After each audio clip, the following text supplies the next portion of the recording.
So to summarise, virtual events are really complicated. You need loads of different type of technology. They might be more expensive. We've done a great job of putting all these attendees off virtual events, haven't we? We've been as honest with you as you can. And I'm Nikki Christmas. I'm the founder and editor of Practically Perfect PA, and I'm so happy to have so many of you with us today for this free webinar on what has proven to be a really popular topic. We know that so many of you are being asked to look at the technology, the platforms, the objectives, how you even go about starting to move your events online. It's a whole new world, and it's a lot of technology and skills that we all need to learn and adapt to. So I am absolutely thrilled that we have three fantastic speakers with us today who are absolute experts in this field. We've got William here, who not only produces the Practically Perfect PA events for us, and as you guys all know, we've been doing online events for a long time now, but William also runs his own consultancy business where he helps other clients and organisations. Less demanding clients. Yeah, no, I am. Fair to say I'm fairly demanding, but for you guys, of course. No, William also runs Gallus events, which does exactly this. It helps organisations and clients run their online events. And obviously, I bet you can all imagine how busy he's been this year helping organisations do that. We also have Shelly and Ashanti with us today, who again are hugely knowledgeable in this area and are going to help you guys navigate your way and give you that knowledge on how to organise online events. Well, to get us going, what I wanted to do was just show you a little bit of a kind of behind the scenes of how we produce the virtual events for Practically Perfect PA. So this will give you a good understanding of the types of platforms we use and the technology that we use, and I thought that's a really good way to get started. So just a short video and then I'll be back with you. I hope you enjoy this. On the 24th of July, I organised, along with Nikki, the founder of Practically Perfect PA, a virtual summit for 500 attendees. And I thought I'd give you a little bit of information and some detail about how the event went. Welcome to Behind the Scenes at the Practically Perfect PA July Virtual Summit. And I just want to show you the very limited amount of technology that we need to run an event like this. So you need a host who's completely on top of the topic, which is Nicola. We've got a couple of Macs, some lights, and we have another screen set up. But that is it. So that's what we need to run a 500 person virtual summit. The first thing to cover is the fees. Now, we charged £50 for an individual ticket and £250 for a group ticket, which covered 10 people. And in the end, we had 500 people in total register for our event. So that was 500 tickets. Well, 400 people registered on our platform Hopin to watch the live event, and we expect the other 100 to watch the post-event recording on our other platform, which we use, which is Teachable. Now, we managed everything from home, just Nicola and I running the event. It was a 7-hour event with 11 sessions. This may be a surprise to you, but 9 of those sessions were pre-recorded and only 2 of them took place live. So first, let's talk about how we did that. Well, the event ran on a platform called Hopin, and we used some broadcasting technology called eCam Live to present the whole day. That bit of technology allowed us to do funky things like countdown clocks, overlays, and it also allowed us to play pre-recorded content and bring in people so we could interview them live. We have the wonderful Glynis Devine with us, who is so impressive, has been up since about 3 o'clock this morning, her time. Now, great online events aren't just about content, they're also about creating connections and in many cases having coverage for your commercial partners. So you can see that we created 6 booths where we were able to advertise our upcoming courses. This was all done on the one platform, Hopin. And here's what it looked like when we were actually playing sessions. So as you can see, we have the frame in the middle, and on the left hand side we have some navigation, and then on the right hand side we have our chat. And it was also here where you were able to find the other attendees and contact them. But you can see how nice and clean and crisp it is when it's on a platform like Hopin. Now, as I said, for a lot of people, the event is more than content, so think about those connections. But this is an interesting stat. Not everyone who joins you does want to connect. A lot of people do just want to be on the platform and enjoy and take part in the content.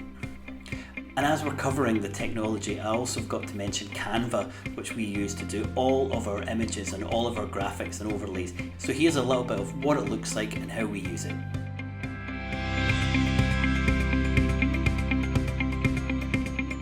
Welcome to the brave new world of work in the midst of a pandemic. So did people enjoy it? Well, we asked them during the event in a little quick feedback poll, and here's what they said. Now, one of the biggest issues that people have with online events is this idea of keeping people engaged over a longer period of time. Well, here's what one of our attendees thought about that. And I think the reason that our event was engaging for so many people was the quality of the content, but also the environment that we created. And there's a difference between engagement and interactivity, right? Yeah. My name is Nadine King, and I'll be your instructor for this half hour. So let's jump right into the conversation. The very first thing that they say to me is, we are drowning in meetings. Studies show that over 95% of them You really have to make that content as engaging and as interactive as you can if you really want people to stay at your event and on your platform. We were absolutely delighted with the feedback and the engagement, and since we have had the live event, we've uploaded our content to another platform and we've had over 150 people access the content. And this is one of the wonderful things about an online event. It has a much longer shelf life than your physical event. We've actually sold 8 tickets since our event finished. Well, we had a great experience on Hopin. We had over 500 people pay to attend our event, and I really hope that this helps you and demonstrates that virtual events can be a success. Well, I hope that was useful as a little introduction to running virtual events, and I hope that gives you a kind of understanding and a bit of a clear idea of how you can run these types of events, because that's where I would love you to go if you continue this journey. So this is an introduction to virtual events. This is not a huge in-depth promising the world webinar. It's just to get you clear about the differences and the similarities between virtual and physical, and the hope that we can start you on this journey to running more online events, more virtual events. Virtual events are here to stay. There's absolutely no doubt about that. And if you're considering putting some time and effort into learning these skills, you're definitely going to be able to use them for years to come. This isn't just something that's going to disappear in 6 months' time. So I would really encourage you to jump into this world of virtual. To jump straight in, and I've got a 10-minute video to show you now, and this is my start of really trying to make you the most knowledgeable person in the room when it comes to virtual events. So I've got a 10-minute video, and then I'm going to welcome Ashanti and Shelly. I would imagine you're all now quite familiar with the idea of virtual meetings and virtual events. Of course, I know that for many of you, online meetings won't be a new thing. Now, I start by defining a meeting. A meeting is something that lasts for a short period of time, has a small invited number of attendees, and has simple objectives. For example, informing everyone of what's going on or having some form of engagement to reach a decision.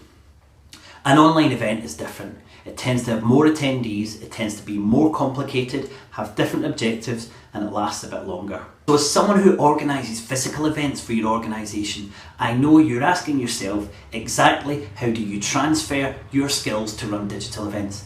And well, that's what I really want to cover in this short session. And I'm going to do that by covering 3 things. Number 1, understand the different types of online events.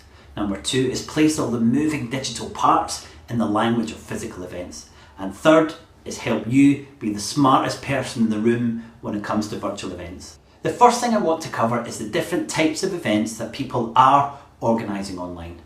Now, you may think there are loads, but actually there are only 5 different types of business events. Now, over the last few months, we have no doubt seen music festivals, pub quizzes, Zumba classes. So in reality, almost every event that you can have in the physical world can take place virtually. So I think having a clear understanding of the different types of business events will really help you be the most knowledgeable person in the room when it comes to virtual events. Now, no doubt when you're back at work, someone senior will say to you, we have to run an online event. So this will be super useful for you. Now, I'm not going to focus on meetings like the weekly team debrief, planning meeting, etc. I'm going to concentrate on events. So in terms of business events, we only have the following. Number 1, webinar. Number 2, webinar plus. Number 3, content and connect. Number 4, online conference. And number 5, virtual expo. Now, these slides are super useful if you simply want to get a handle of the 5 different types of business events. All these events down, and you can see that in the slide deck that will accompany this presentation. And there you have it, the whole world of online business events broken down into 5 types. So if the idea of a virtual event comes up when you are back in the office, the first thing you can do is to find out roughly which type of event works best. Then you can give them the overview of what the options are. Now, there is no denying that the world of online events is complicated.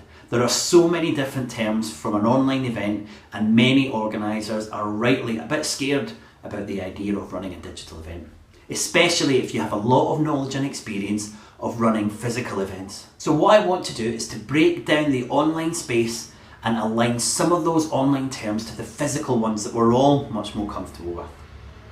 So think of the digital platform as your venue. Digital content providers are really just your speakers. The online host is your chairperson. Tiered access means there are different levels of access to your event, so they stop people getting in certain areas. Think of this like a security guard. A digital space where everyone can watch the content is really just like your main room. Content that some people can see are your breakout rooms.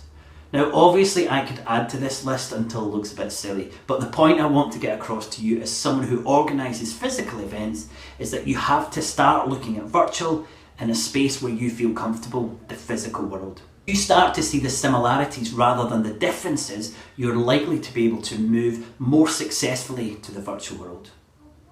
So if all of that is slightly similar and slightly different, then what I'm going to cover is identical in the physical and the virtual world. Now, the first place I would like to start with any event is the objectives. You should approach it exactly the same way as you would for a physical event. Ask, why do we want to run a virtual event? What do we hope to achieve? You also need to get a clear understanding of the budget. Even the simplest platforms for your webinar can jump from free to ones costing tens of thousands of dollars, so you need a good idea of what resources you have to commit. Now, just because it's online doesn't mean you can drop these crucial stages. So hopefully by now you should feel confident that this world of virtual events isn't that different from the world you know and understand so well. There aren't really that many different types of events, and most of the things you encounter online have similar brothers and sisters in the world of physical events. So that should get you started. But how do we make sure that you're the most knowledgeable person in the room about virtual events? And I also want you to add significant value to your organisation at the earliest point. Well, to do that, I want to cover the 3 pillars of a virtual event. Now, we can break down every business event which takes place virtually into 3 specific and distinct pillars: the content pillar, the connections pillar, and the coverage pillar. Every online event should build on at least one of these pillars. And as you've seen in the slides, I've related them to each different type of event. But I want to expand on that now. I want you to be able to feel confident to take a step to designing virtual events, not simply be the person running them or finding the right platform. And to do that, you only really need to understand the foundations of these 3 pillars. Now, when we create content in the digital space, so for example, when someone delivers a talk at your events, it has a lifespan much longer than the duration of the event. The content may be similar, but it can and should be used very differently. It becomes digital, and owing to that, we are able to do so much more with it. So when we look at the content pillar of your event, I want you to think about all the wonderful additional things you can do with the content once your event is over. Can you edit it and send it out in little chunks? Can you repackage it and use it for internal training? Can you splice bits of it together to create some new content? Digital gives us these options, and they don't really exist in the world of physical events. So when we design our online meetings, we have to think about building strong foundations for our content. by making sure we get as much out of that content as we can. Now the second pillar is the connections pillar. What connections are you hoping to be made at your event? And what actual connections will take place? Now I'll break down this into 3 parts. Most people think of connections as another name for networking, but they're not the same thing. Networking is one of the 3 types of connections you make at an event, and believe me, you can absolutely still do that at virtual events. Now, networking is people catching up or meeting for the first time, finding out what people do and what things they have in common. This is the type of connection that takes place at our events. It's not the only one. The other 2 types of connections are peer-to-peer engagement and exchange. Now, peer-to-peer engagement is having like-minded people share their experiences or ideas that allow them to support and to learn from each other. Now, this is an area often overlooked at our physical events, and it can be supported beautifully in the digital space. The third part is the exchange. This is at the heart of the buyer and seller relationship. For many events, these are the crucial connections, not networking, not peer-to-peer. It's crucial to identify which connections you want to create within or around your online event. I hope that when we break this pillar down into 3 sections, you will start to see that we design our meetings and events very differently for networking than we do for peer-to-peer or exchange. Break that down from your organisation and help them understand, and you will add a huge amount of value. Now the third pillar is coverage. Now this is more geared towards sponsorship and sales. This is a crucial element in many virtual events. How do you maximise the engagement and the exposure for your suppliers and exhibitors? The digital world offers a whole host of new benefits for your commercial partners, and it's worth covering because you may be involved in events where maybe your company sponsors or takes a stand. You should be speaking to the organiser of that virtual event, and you should ask them, how are we taking advantage of the coverage we can get from the digital aspects of this event? Now, maybe it'll push that organiser onto the back foot, but I tell you what, it'll certainly impress the other people on the call. So there we are, my time with you on this, making you the most knowledgeable person in the room about online events is started. So in summary, treat online events similarly to physical events. See them through the lens of your physical events until you feel super comfortable with the technical virtual terms. Now make sure you break down the event and then decide roughly what type of event you should be organising. And finally, understand that every virtual business event is built on one or more of these 3 key pillars: content, connections and coverage. Identify the most important pillar for your online event and make sure you use the digital landscape to get the most out of it. So that's my introduction, and we've got a lot more to cover. I'm delighted to be talking to all of you and blown away by the number of people who are actually here. It's amazing. Yeah, there's a lot of people here. Shelly, what I'd love you to do is just spend a little bit of time with the audience looking at Teams and just showing them how they can and can't use. I'm an IT trainer, been one for over 20 years. I've got 2 courses on Microsoft Teams on my own training academy, and I'm a fellow of the Learning and Performance Institute and certified there as a trainer. So I thought we'd start by understanding what Teams actually is. So in Microsoft's language, Teams is a hub. It's a connection hub for people in an organization to be in teams to get their stuff done, where you can chat with other members of your team, collaborate on documents, have online meetings, and share your screen. And you can access your OneDrive files and add other apps for communication and collaboration. Teams are made up of channels, and channels can be topic or project or any kind of thing that you want them to be. And they can be for an event or for a meeting if you want to make a channel just for that. There are 2 kinds of ways of running an event on Teams. There are your regular Teams meetings, which you could call an event if you wanted to, and I'm going to talk about that in a bit more detail. And you can also use Teams live events to broadcast to a large external audience. I'm going to talk about that second. So first a little bit about Teams, then about Teams live events. So if you want to use Teams itself for a virtual event, and you've got, say, several meetings or several sessions in your day, you're going to want to create meetings specific for those sessions.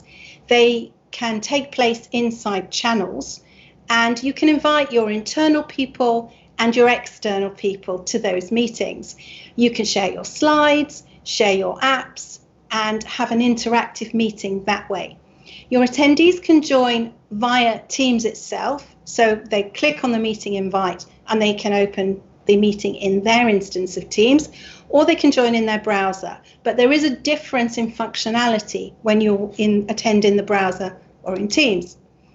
If you want full interactivity, and that means you want people to write on documents, create their own slides, or fill in a poll, or do some of the really interactive stuff, then you're going to want to invite them to your team. So when I train people, I have a team called Training Team, and I invite my attendees to join my team, even though they're not at my organization. And they join my team, and then I can send them into different channels to do different activities. A team can have up to 5,000 people, so you could create quite a big team, but you do need to set guest permissions if you're wanting to invite external people to be members of your team. Now, if you're in a corporate environment, that's very much going to depend on the policies that your organization has set. So who exactly can join a team? Well, anybody that you work with at your organization. So all the people who have the same email address as you can be invited into a team.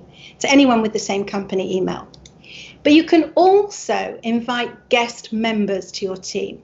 So I am Shelly at Tomorrow's VA, and if I was training William, I could invite William at Practically Perfect PA to join my team. He would then be part of the team and have this almost the same capabilities that anybody else at my organization has. If you don't want to invite people to your team, then you can just invite them to the meeting, and then it becomes more of a broadcast experience. So they would be watching the meeting either in Teams or in their browser. Now, when you have a large meeting, this is the new view that Microsoft brought out just about 3 weeks ago. This is called Large Gallery View. And you can now see up to 49 people on the screen. And this was a bunch of fellow trainers who were all happy to help me test it out when they launched it, which was quite fun. We didn't have 49, I think we had 14, but that was still pretty good. The other view that you can have is called Auditorium View. And this takes the same people and puts them in an auditorium. Actually, it's called Together Mode, and it looks like an auditorium. But you notice it puts people at different sizes. It's a bit odd. When you're in a meeting and you're sharing your meeting, you have your meeting controls, which now sit at the top of your window. So with a recent update, Teams changed meetings, so they now happen in their own window, so you can still go back and do other Teams stuff outside of the meeting. And these are your meeting controls, so you can see how long you've been there, turn your camera on and off, turn your mic on and off, share your screen, and do lots of other things. You'll notice also the red button on the right-hand side.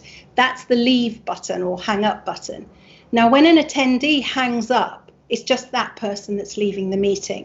However, the person organising the meeting clicks the 3 dots and can then end the meeting for everybody. And that is also relatively recent. When I first started using Teams, you couldn't kick everybody out the meeting, which used to drive me insane sometimes because people hang around.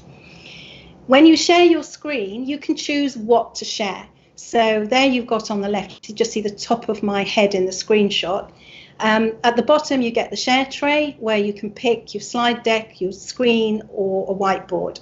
And on the right-hand side on that slide, it's showing what that looks like to the attendee view. So that's what they can see. We're talking here about running this inside Teams. So you can add apps to your team, or to your channels rather.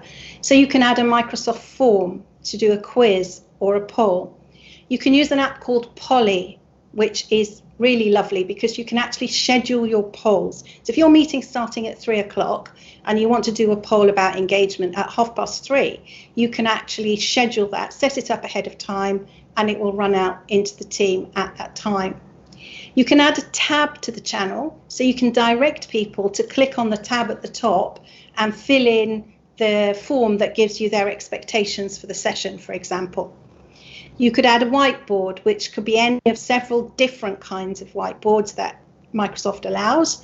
And you've also got other apps. So if you've used Mural or Trello or MindMeister, just 3 that I picked at random, you can add those to your team as well. So Teams live events, what are they? Well, they are a one-to-many experience. There is a Q&A, there's screen sharing, and there's video sharing.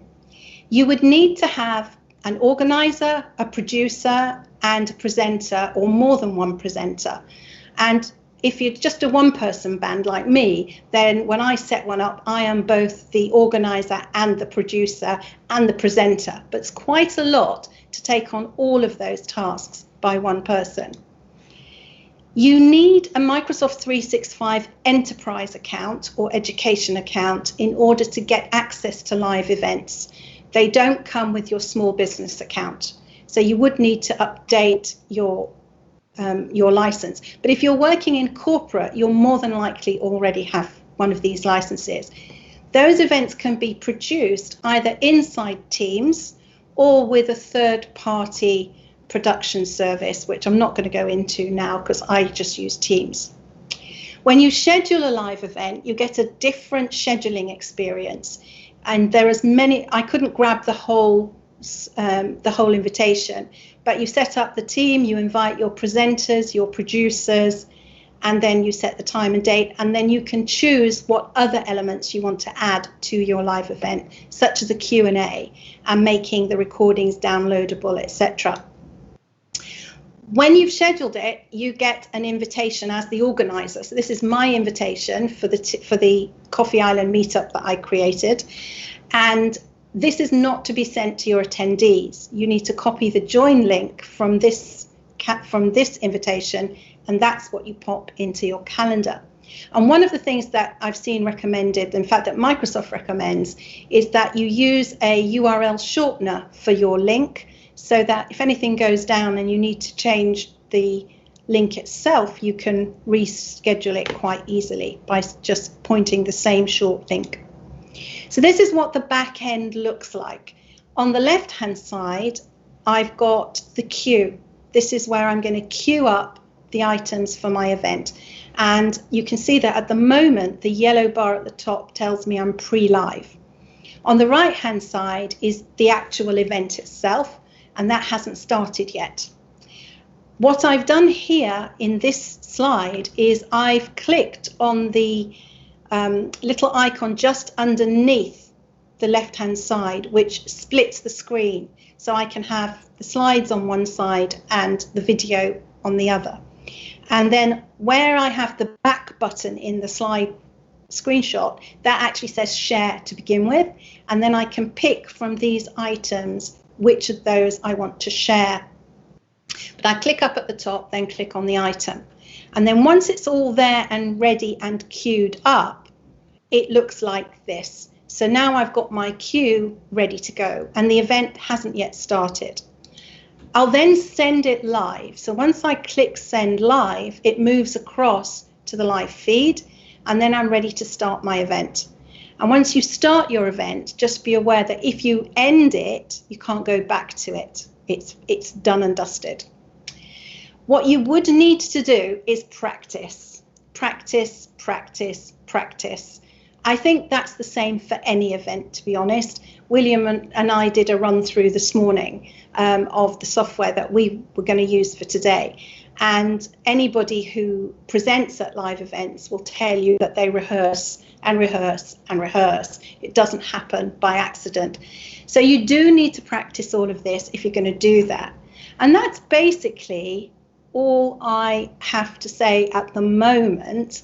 So to summarize, you can invite participants to your team guest members, and you can have an interactive online training session, meeting, or whatever. You can have just a meeting where you invite external people to the meeting and it becomes a smaller broadcast, or you can use Teams live broadcast to run a larger event, and that can go up to 10,000 attendees, which is quite a lot of people. I don't know, I've never done one that big.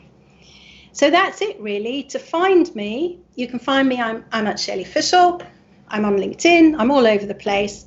And William, have you got any questions for me?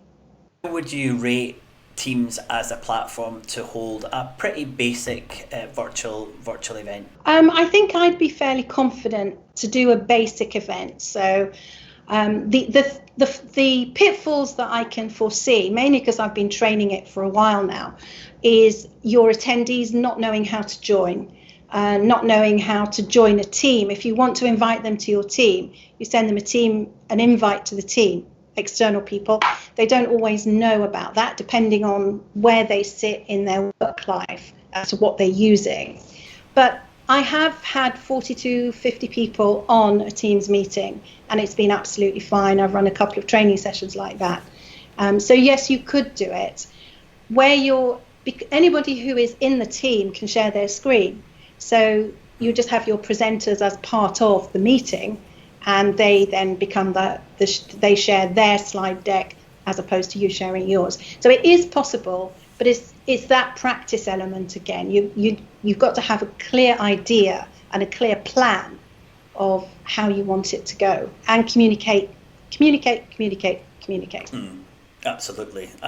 And in my presentation, I spoke about there being 3 pillars of a virtual event: content, connections, and coverage. And it looks like Teams does the content pretty well. It doesn't really do that kind of connections in terms of networking, and I know it does have breakouts, but it doesn't really have any kind of networking function. You can't see much on the other attendees. If you don't know that person, you're not able to find out, who they are or what their interests in. So it's good for the content. And that third pillar is the coverage. Where would you put a sponsored logo or an exhibit or anything like that? Is there any way of doing it? Is there any way of stretching it to those other 2 pillars, or are we kind of just concentrating on the content? I think I think the only way I could see that was branding on your slides and on your background and that kind of thing. At the end of the day, this is not what it's been built for. It's built for corporate communication, and that's its purpose in life. And with everything that's going on in the world and this kind of jump into the online space, because corporates have Teams as part of Office 365, they don't have to pay for a third-party platform. So people are saying, let's use what we've got. We're stretched at the moment, especially in this climate, and we don't want to pay for another platform. So it's then about finding workarounds. But I don't think I couldn't do there aren't at the moment, there aren't breakouts as they are. You would have to create channels for them, and you would have to again give clear instructions. People go into channel A, go into channel B. That's just answered one of our questions, which was about breakouts. Are they planning to add breakouts? Yes, they say they're coming in Q4, which is not very far away. And they are adding functionality almost daily at the moment. I get notifications from Teams about new stuff coming up all the time. So there's a brilliant new app called Microsoft Lists, which is about to be, well, it's just come out. I just got it this week. If you wanted to manage things, event inventory or something. So if you've got a group of people collaborating, it's a great way, another collaboration tool inside Teams. Great. So I wrote a blog early on in the pandemic about Zoom versus Teams. And because so many of my trainer friends were jumping on the Zoom bandwagon, it became the thing to do. And it does a lot of those things really well. However, corporates will not, a lot of corporates, not everybody, but a lot of corporates won't want to use Zoom because there are still some security concerns. I'm not sure what they are, but I know that they are. So you'll find that large corporates will want to leverage what they've got and they know is secure, such as Teams or one of the other platforms like WebEx or GoToWebinar that have been around a long time and are, really secure. Okay, that's great. But yeah, it was interesting. People kind of had to make that jump to Teams, to Google Hangout, or when this all happened. But when I have meetings now, people are so much more capable and able to jump onto these different platforms and seem to be able to cope. That's great. Yeah, I do think you don't quite have to choose when you're an attendee, but when you're an organizer, you really do need to get on top of one of these platforms. Good afternoon, everyone. Hi Shanti, yes, we can hear you and we can kind of see you, but at the moment you look like a big Superman S on the screen. So sorry we can't get your picture, but we can definitely pick up your audio. One of the questions that's come across on most common on here is this idea of engaging and having interaction. Have either of you got any thoughts about how do we make our virtual events that little bit more interactive? Any thoughts and tips on how we're able to do that on the variety of platforms that we've got? So I think when it comes to interaction, I think if you can come up with it, it really depends on the type of event, but if your event and more specifically the content nature and type allows for collaboration. So one of the things that we've seen done very well and we use in our own training is live case studies or live practice sessions. And what we'll do is sometimes it's pre-scheduled and other times we'll kind of surprise our audience by bringing someone in from the audience to, be a part of an activity, an exercise, or a live case study. One such one, for example, was there was a particular LinkedIn provider.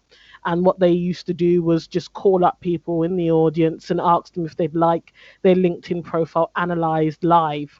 And so what that did is it obviously encourage interaction from that particular attendee. But of course, the other attendees were very interested in how that would play out. So I think if you can find activities, it could be games, exercises, workshop type activities that would enable you as the organizer or the host or the speaker to involve one or more attendees and get them to actually do something and feed back a result or a thought. That can help when it comes to creating interaction during sessions. That's a good example. Shelly, any thoughts? Yeah. Well, in training that I've done using Teams specifically, I would have uploaded a document. I do things like at the start, I'll have a PowerPoint presentation as a tab, and I will get people to type on there what their expectations, what they want to learn out of it. And I would use polls during. And I would also upload files. So for example, if I was teaching Excel, then there would be an Excel file that I would want them to play with and do whatever it is that I've just shown them how to do in the session. So if I was teaching absolute cell references, there'll be a spreadsheet for them to go away and create absolute cell references on. And yes, from the trainer or presenter point of view, there is a lot of work that goes in to making it work. You've got to design it. When I did my certification in design of online learning and facilitation, you actually need to design interaction into your virtual event every 3 to 5 minutes. You have to have some way of getting your participants to come back to you, whether that's give me a smiley face in the chat or actually to do something or unmute somebody and get them to talk. Absolutely agree with that. Yeah, I agree. It is about the design, and one of the key points I wanted to get across to the audience today was that when you're running an online event, you have to design it for an online audience and design it for the environment. You can't just think we'll do these things that we did physically and online. Have you any top tips for presenters at virtual events? How can they measure the atmosphere, I've got in brackets, in the room. When they can't see the people who are there? It is a really tricky one, isn't it? Yeah, it is a tricky one. I know that when I used to use WebEx actually does it for you because you can see whether people are engaged. It measures whether they've gone off and checked their email in the background, that kind of thing. Teams doesn't do that, and Zoom doesn't do that either, I don't think. No, it doesn't. it's a really tough one, and the only way you can really measure it is by seeing your engagement in chat and by designing those interactions in so that you get people participating, and then you get a feel. If you're not getting any responses, as a trainer, I used to dread those days where I'd go into a training room and nobody would interact. You'd have these quiet people and they'd just sit there. And some people are like that, and that is their style of learning, and they don't want to interact. So it's a really tricky one, and it's if you ask a lot of questions and try and get as much engagement as you can. Ashanti, any thoughts how to get over that one? Yeah, I think it is a combination of these things. It's designs and strategies, a combination of polling, of asking those questions, and also, as I say, providing actual activities that require participants to feedback. That's one of the things that we do. So we will, assign an activity, and we will say from the beginning, look, at the end of this 5 minutes, etc., one person, please choose the person, and we will rotate that person throughout the training session. And that way it kind of encourages nearly every attendee to verbally contribute and feedback throughout that particular session. Great. It is really difficult to do. And one thing I would say that because people aren't interacting doesn't mean they're not engaged. And that's a mistake that a lot of event organisers can do. And for example, I ran an event at the weekend and it had a yoga session for half an hour. So no one was interacting because everyone was engaged, and this is where sometimes it comes to metrics. It's really important that you're measuring the right thing. And, if you had a KPI, which is how many people are interacting with their sessions, that would have got a big thumbs down because no one was interacting, but you didn't want anyone to interact. So I think it's important, again, that we design and we look at these sessions, and maybe interaction isn't what you want. And my final point on that is that if you go to a physical event and you ask a question, how many people in the audience put up their hand? It's got to be the same virtually. It's a little bit easier to interact with the speakers and with the content, but you can't expect people to just suddenly, change from introverts to extroverts because they've got this interaction. A lot of people just want to come, and as I said in the little, just want to come in and take the content. And as I said in the little video, we had about nearly 30% of people who said, "No, I'm fine. I don't really want to speak to anyone else. Not really asking any questions." And we have to think about that. People do want to make the most of the events in very different ways. Before we move on to the most common question I'm asked around platforms, I just wanted to see if there was anything else that either of you wanted to add in terms of how to make your content engaging or how to have that interaction. And I know someone's asked about apps for interaction, so anything around that you think will help the attendees? Well, you can use things like Mentimeter.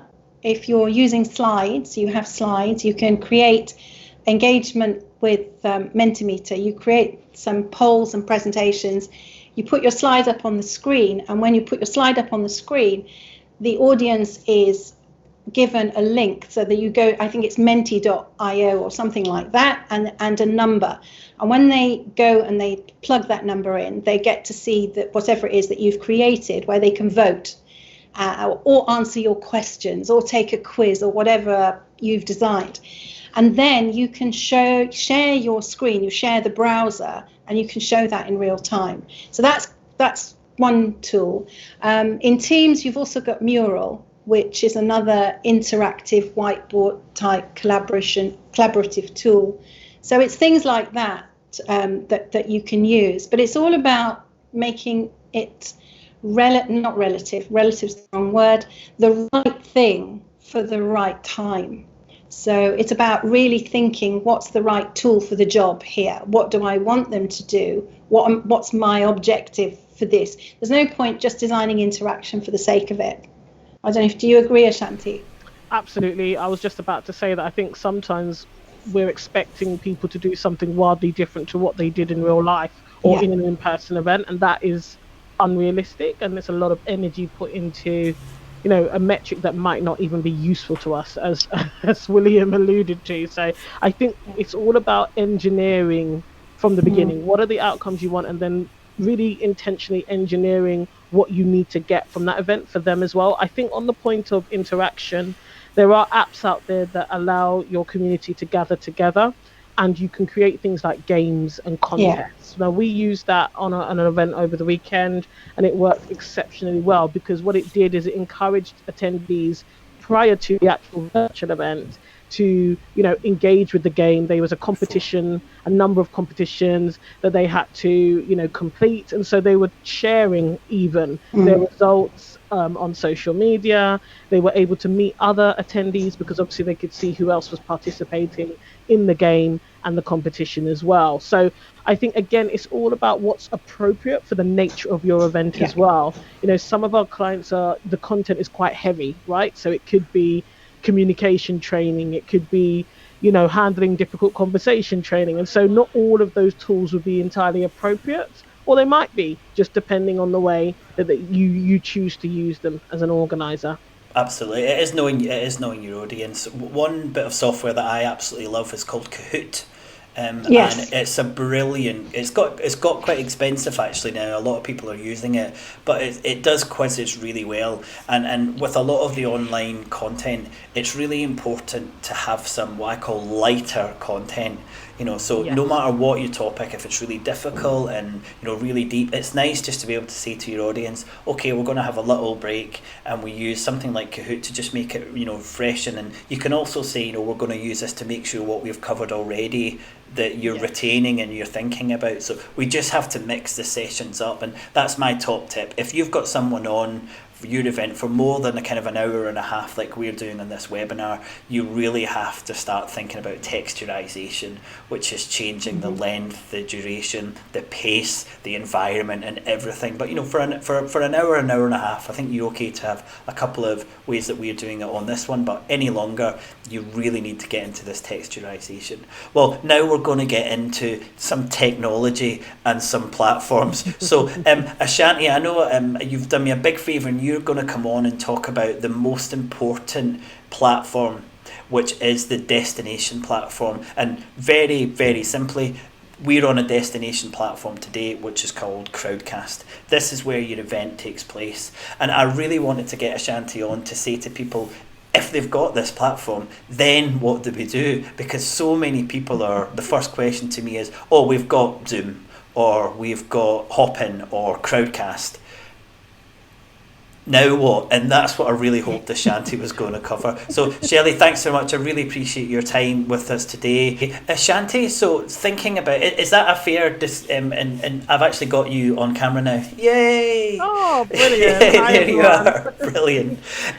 So when we're talking about the destination platform, is that a fair summary that you would agree with? It's the platform where your event takes place, but kind of now what? You've done that. How do you actually start making the most of it?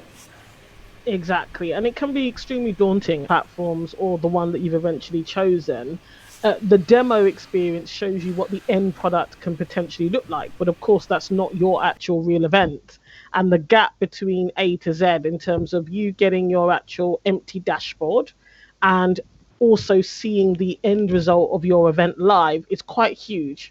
And if you've never had to fill in the gap, it is a very intimidating experience at times. So yes, absolutely. So if you've decided on a virtual event platform, you've purchased, and they've sent you an email, which they do really quickly, and they say, hey, here are your dashboard details. So they'll give you a username usually, and an initial password, and you can change that password. When you log in for the first time, what you see is what I like to describe as a colouring in book. When you buy a new colouring in book, you can just see the outlines, but there's no colour. So the job now is for you to colour it in. How, you need to get the platform to look the way you want it to look to attendees. And the way I like to describe it is two sides of a coin. So when you get your dashboard login details and you log in, what you're seeing is the back of the coin, and everything you input, okay, anything you upload, add, or colouring in to the back will appear on the front in some way or another. And what's on the front is what your actual attendees are seeing and experiencing and clicking on and navigating and moving through. So That's the that's difference what it's between the looking at. back end. That's the back end and the front end, isn't it? I'd be interested to see if you agree with this, but from an organiser's perspective, the back end is as important as the front end. And I've seen platforms where you go onto the back end and it is just like a labyrinth, and you think I've got to transfer that onto the front end so my attendees can have a good experience. And I think all too often organisers, because we never really think about ourselves, we're always thinking about our attendees, can just look at this front end and can concentrate on it. But would you agree you've got to be able to master that back end, or what looks on the front is not what you would hope? Exactly. And that is a challenge, right? Because when you go to most demos, for example, when you go onto the website for the platform, what you're seeing is what the attendee sees. It's not very often that you get to see the back end before you would necessarily get your dashboard. So that is a real challenge. And yes, you're right. The back end you have to get very intimately acquainted with and feel comfortable, confident, and competent in modifying, customizing, personalizing, and even adapting. Because there are times, for example, where attendees might ask for a new username and password. Maybe they can't remember their password, or the video's not appearing as you'd like it to appear, or there's so many things that might not appear as you imagined them on the front end. And so getting used to the back end is really important. And actually, William, I know you and I have had chats about some technology is more advanced in that they've made the back end user friendly, and sometimes it's not so user friendly, so that can be really challenging for organizers. And there's various ways that you can ease that onboarding process, right? So it might be that you produce a PDF, or what we tend to do is recorded videos. So we'll actually screen record and show people how to log in, show people what they will see when they first log in. One question I wanted to ask you was, how does, when people are speaking about event production, what does that mean when you're thinking about, I've got a platform? Does this mean you're producing your event, or does it mean that you've just got a platform and something has to happen? Have you got any thoughts on that? Yes, so great question. And actually, I think this event is a really good example. It kind of answers that question, William. You've talked today, collectively, the whole program has been about production, right? It's all of the elements that go into making an event of this type successful. Whereas the platform is literally just that. It is the tech, it's the house, it's the foundation, it's the hub, the nucleus that you're using to deliver that event from. So there is a difference. When you go and do a demo for Zoom, Crowdcast, Teams, that is just the platform. You have to input the content. You have to make it work. You have to push those wheels, okay, to make it a production. There is a difference, and that's quite a crucial difference, because unfortunately what we've seen is that sometimes organizers and planners, they think by buying the virtual event platform that they've now sorted their event. And in actual fact, that's just one piece Yeah, of and the whole puzzle. that journey's just starting. This is we've got a live example, because I forgot to press mute.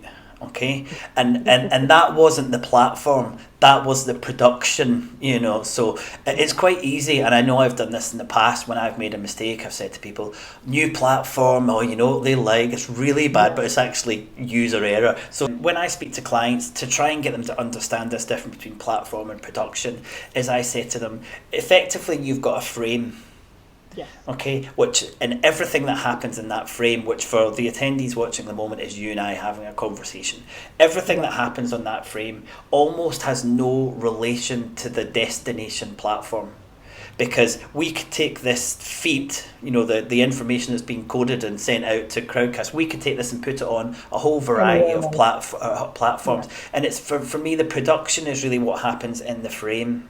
Yeah. The speakers coming on, the overlays and all that, and then the destination platform is everything that surrounds the frame. Would you agree that's quite a simple way of helping people understand those really, those big differences, but sometimes hard to understand?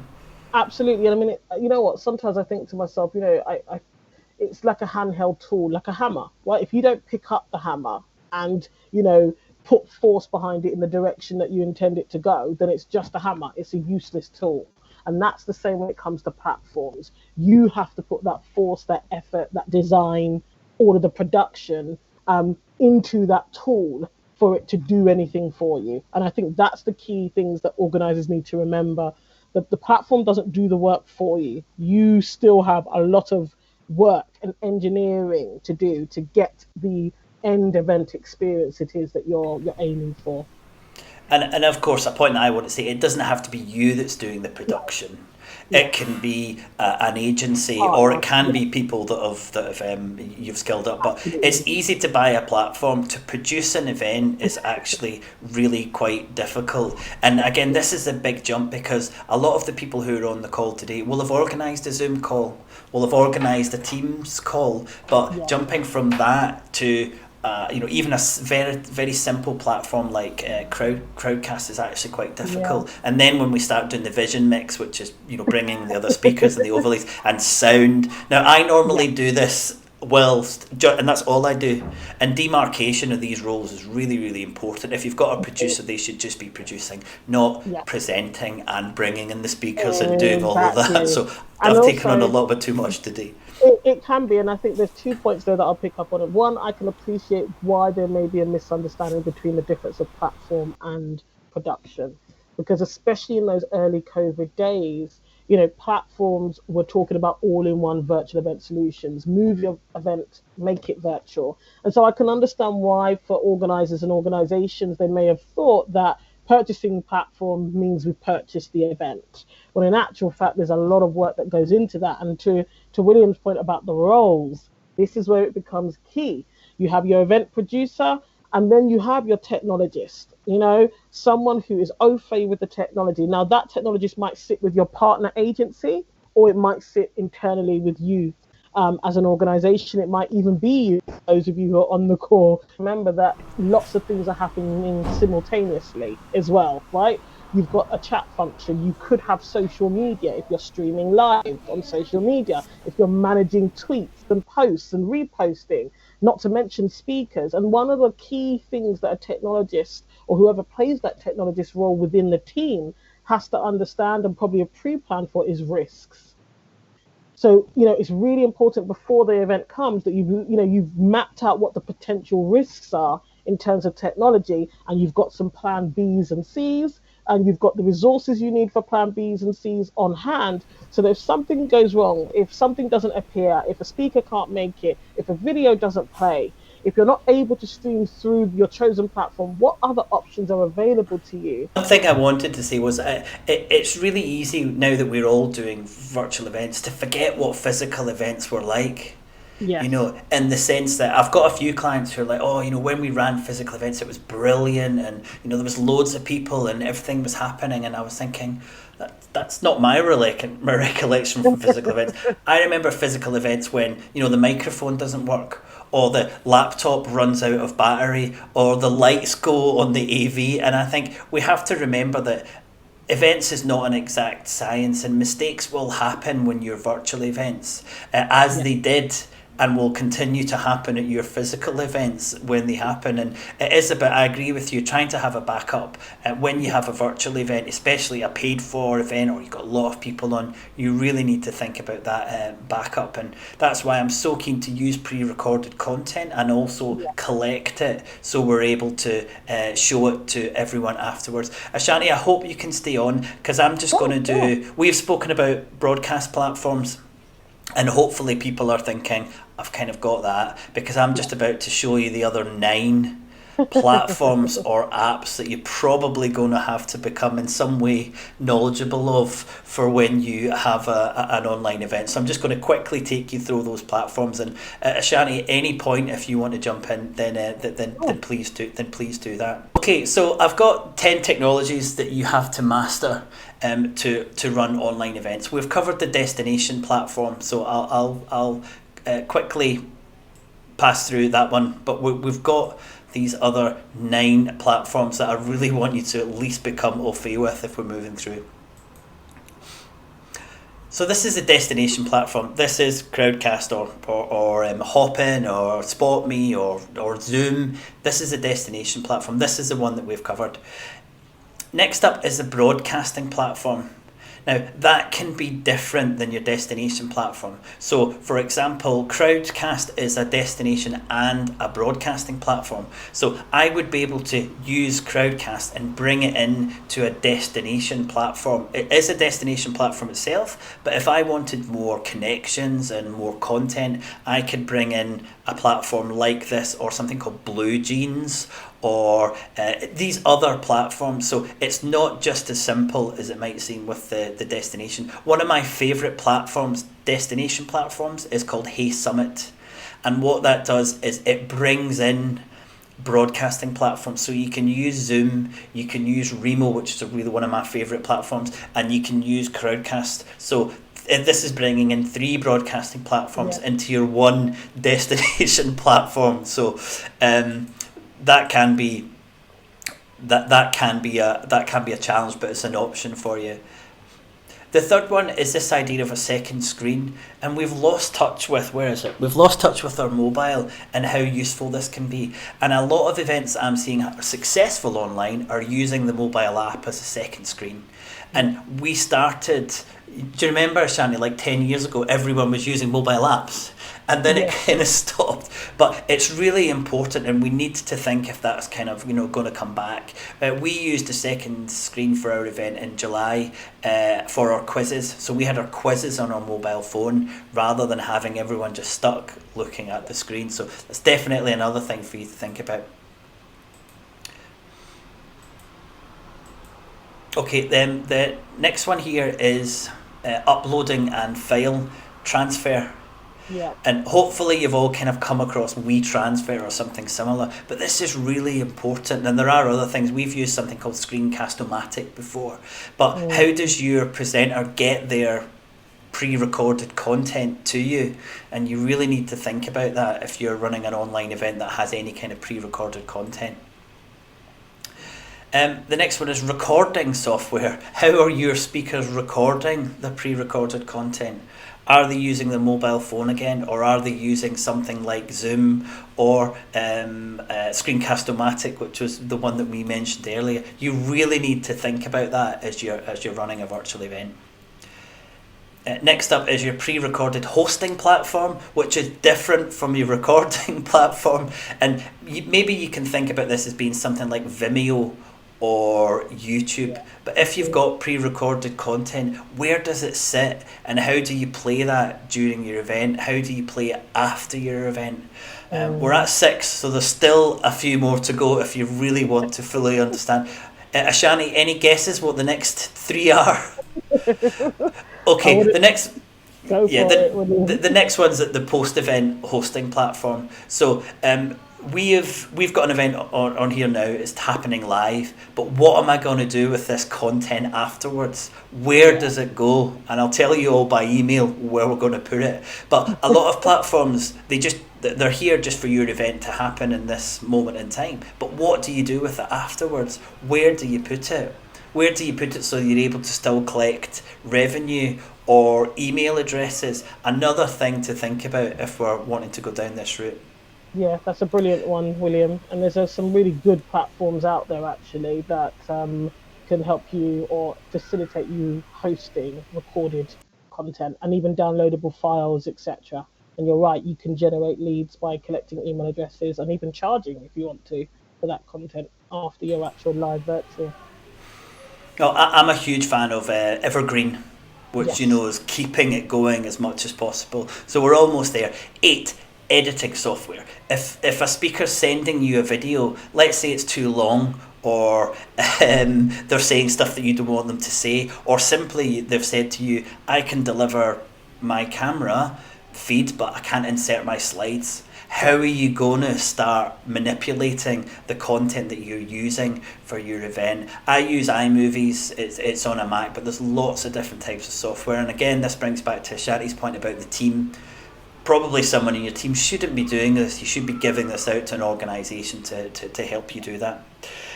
Okay, a couple more. Okay, we've got design software. Now, we use Canva, which is now really popular and a brilliant platform. And then the last one is the broadcasting production software. So how have I managed to put this whole event together with pre-recorded content, with bringing people in on stage, with showing presentations? How do you do that? That's the production software. And I use something called Ecamm Live, which I'm normally really, really good on when I'm not presenting. But this is how we make the event real. So I hope that gives you a flavour of the huge variety of platforms and apps that you really have to understand if you're going to run an event like this. Ashanti, have I missed anything? Can you think of anything that I've not covered? I don't think there is, because I think any task that comes up from end to end will probably fall into one of those 9 categories. And I think sometimes as well, people without realising it are already using quite a good number of those, because some of the post-event platform, will link very easily with your kind of broadcasting production tools that you might use. Your pre-record tools might actually be the same as your design tools. It just really depends. So yeah, I think that's a really comprehensive breakdown. Point, you might be able to merge a couple of them. Okay, I've got a question for you before we finish. Where would an organiser's efforts be best placed? Which elements of planning delivery need most attention when organising a virtual instead of a physical event? So I think, again, that goes back to what we've talked about. One person can't do it all anyway. So I think, if you have the opportunity as an organizer, think about what your main strengths are and what the key objectives of your event are as well. The production piece is pretty key. So there's 2 pieces. There's the modification of the platform if you are doing that yourself. If you've outsourced it to a partner, then fine. You concentrate probably on your production pieces. But if you haven't, I think it's modifying that platform, giving yourself the time and make sure you've upskilled yourself or your team enough to be able to modify and monitor the platform. And then it is thinking about the end experience for your attendees ultimately as well. Think about the most important thing for the audience. Is it the content, the connections, or the coverage? Concentrate, find that out, and then spend your time, because you can't concentrate on everything. You've really got to focus on what the most important thing is. Absolutely, that's exactly what I was going to say. It's very difficult if you're one organizer or planner, because you potentially can spread yourself quite thinly, and maybe those are your resources that you have. So it is important to think about what the most important thing is to the end experience or to your clients, and then work back from there. But as usual, William knows my thing is always make sure that you are au fait with that technology piece, because if that breaks down, all of that hard work you've done on content, coverage and connections can fall apart, right? So it's really important that you think about those things. Absolutely, and I promise you, I'm not doing this deliberately by making me silent when I'm talking. This is just me trying to do all of this when I don't normally. So this is a perfect example of why it's so important to kind of demarcate these roles and spread them out, because it is really difficult to run a virtual event. And what I wanted to get across was not that in particular, but really, if you're going to move into this world of virtual, I think all of our attendees have to have a clear idea of what that actually is. Ashanti, do you feel that virtual is something that's going to disappear in a few months when we all get back, or is this something that's here to stay? Oh, it's absolutely here to stay, and there's a couple of things to consider here. When it comes to the kind of COVID safety measures, each region and each country for that matter is taking different measures. Okay, so I know with our US colleagues, for example, their events are not coming back online when I say online, in person at a certain scale until the second half of next year. Okay, so that is a long time away for especially our B2B businesses or internal annual general meetings, Absolutely. etc., not to have an event. So virtual is definitely here for at least, we're talking 18 months in its purest form. And what we also are already seeing happening, and we will continue to see, is hybrid events also provide some support in the interim. But I think hybrid has a very long sustainable presence when it comes to events in general. And I think and what do you mean by hybrid? Yes, so that combination of in-person and virtual. And the biggest example I can give you this is Love Island.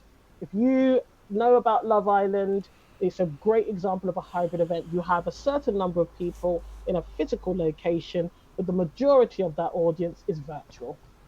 Okay, so that's kind of a good example.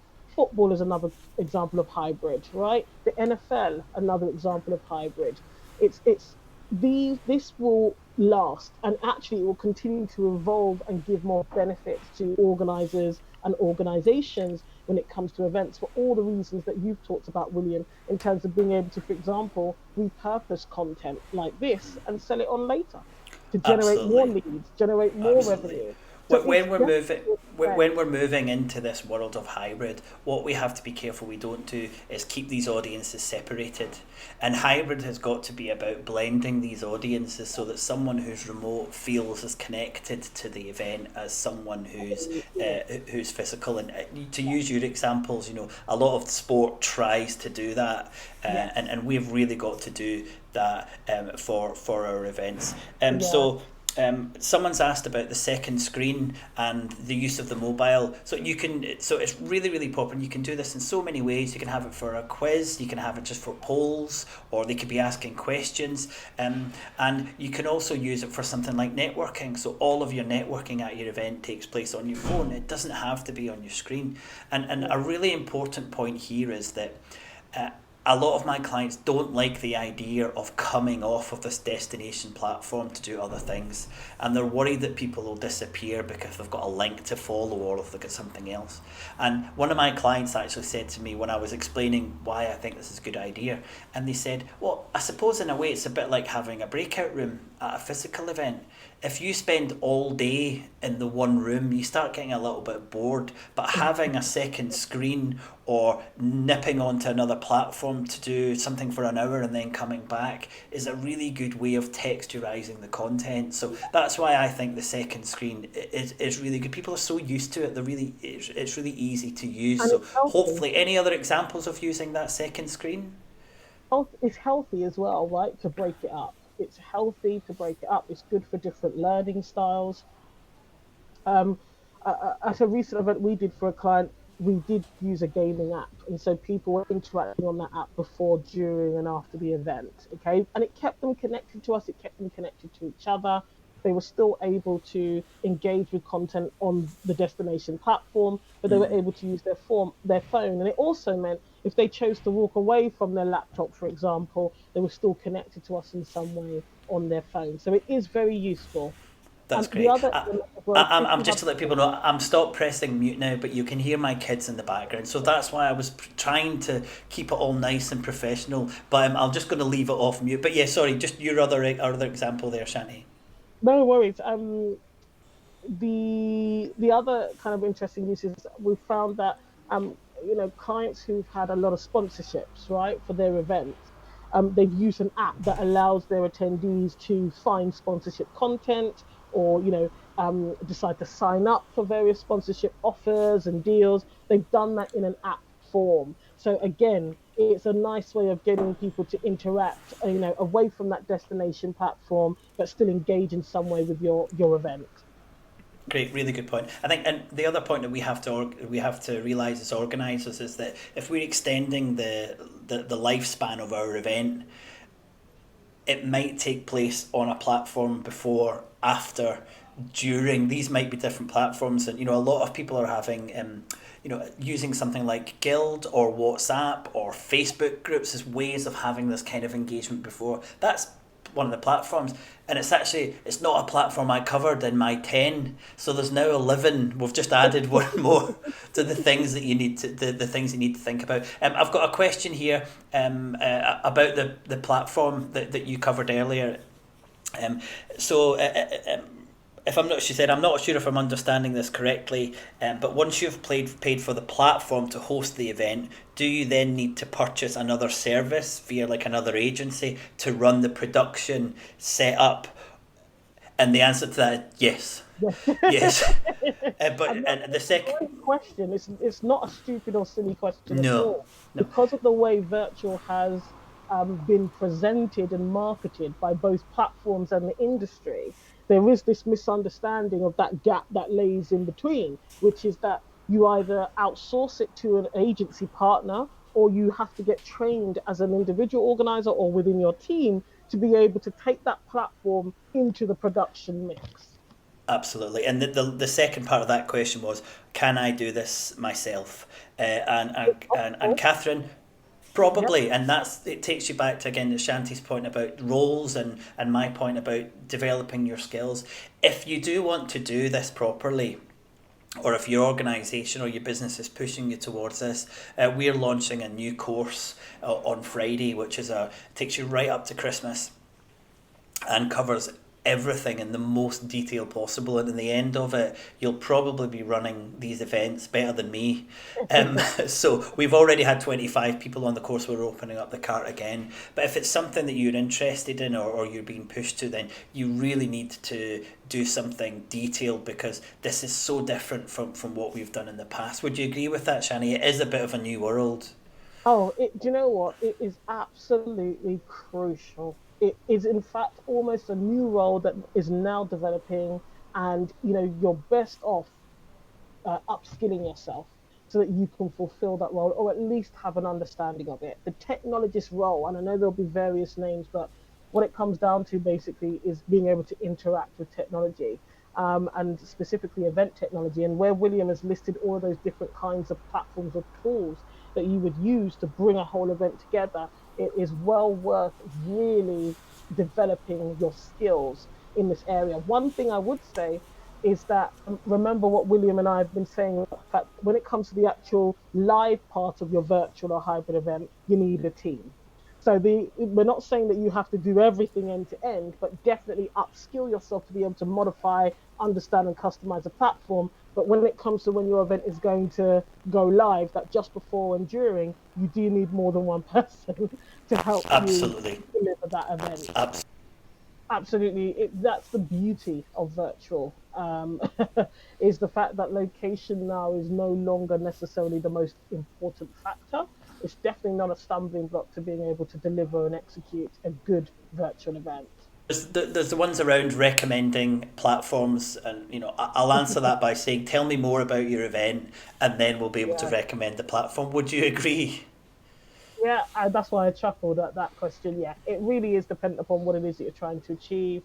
9 times out of 10, you will need one or more platforms stitched together, depending on the scale and nature of your event.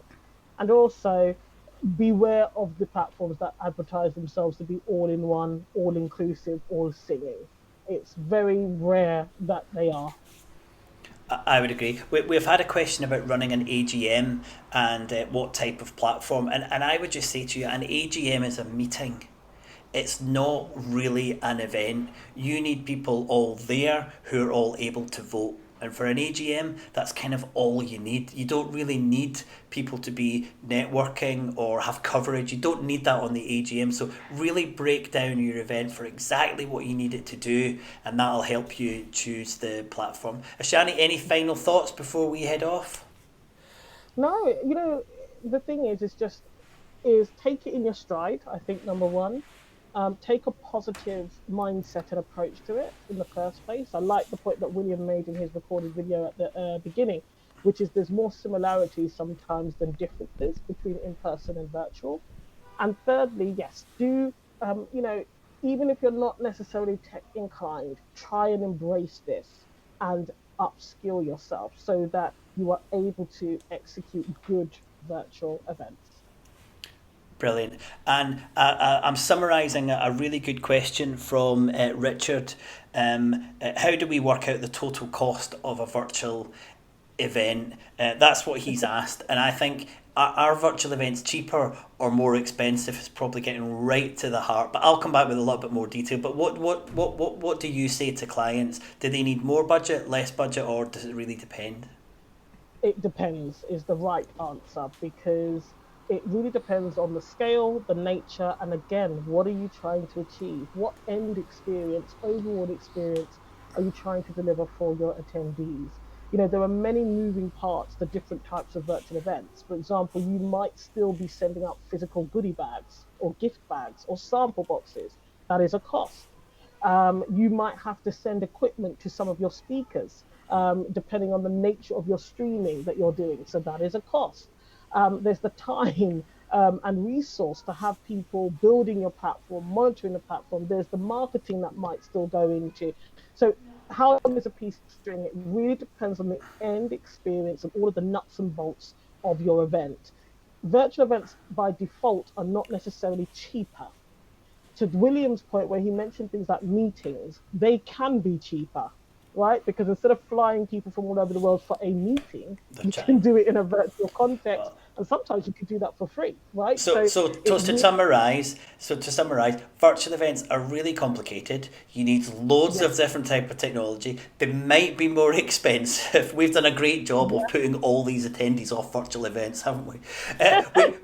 We've been as honest with you as you can. And to answer Richard's question, you work out the costs exactly the same as you did for a physical event by having a budget and putting it together. I think that a really good virtual event should be cheaper. Like for like, it should be cheaper. But if you're expecting to maybe, to do it hundreds of thousands of pounds cheaper, it might not happen. You won't be able to replicate that type of experience. But one thing I do want to say and leave you with is, maybe it's virtual and it's more expensive, but it has such a huge positive environmental impact compared to your physical event. And this is something I hope more organisations are thinking about. I actually had one client who said, no one's travelling at the moment to our events, so we've taken all that travel budget and we've put it into our learning and development budget. And I thought, how wonderful is that? Not all these unnecessary meals being left at conferences or flights across the globe, but more money for learning and development. And I think that's the power of virtual, to be able to make that big positive change. Well, I hope we've done enough to start you on this journey. Shanti, I think we've dropped your contact details in the chat. I know you'll be happy to have a chat with anyone, anything. I really appreciate your time because I know how busy and demand you are at the moment. Thanks very much for joining us. No problem. Thanks very much for your time. Bye now.